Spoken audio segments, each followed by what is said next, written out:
Барањето за отворање на уставот и впишување на бугарите во него ја разбранува Македонската академија на науките.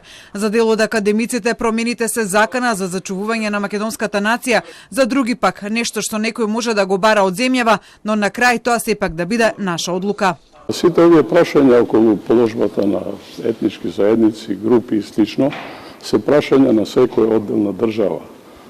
Некоја држава може да сугерира било што, но прашањето зависи од нас самите, од наша одлука. Никој не може да ви се меша во тоа и да ви диктира што ќе направите. Тоа самите го правите или не го правите, поаѓајќи од тоа, ако оцените дека треба да го направите, дека тоа го правите, аргументирајќи го својот потез. Инаку темата за промените на уставот денеска прв од говорницата на годишното собрание на МАНУ ги отвори токму првиот човек на институцијата Љупчо Коцарев.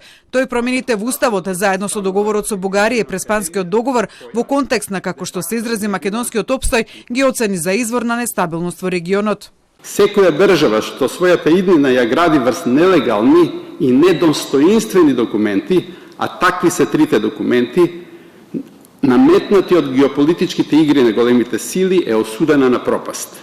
Коцарев, освен за промените на уставот, даде свој став и за барањето на Бугарија за бришење на фашистички окупатор како услов за старт на преговорите со Европската унија, велики дека Бугарија со тоа сака не само да ревидира дел од историјата на македонската борба за ослободување, туку и да го ревидира самиот израз фашистички окупатор. Академик Катица Чулавкова дел од вината за ултиматите кои ги добива земјава во интегративниот процес ги лоцира и во индиферентноста на МАНУ. МАНУ ги затвора очите пред амбивалентните факти, пред наивните, но штетни парадокси кои нанесоа непоправлива и иреверзибилна штета на нацијата, се прифаќаат и најголеми апсурди без консултација и почит на научните стратешки истражувања и аргументирани ставови на МАНУ, а често пати дозволуваме и да не ги формулираме своите ставови кои би биле од општа полза и за општо добро на нацијата.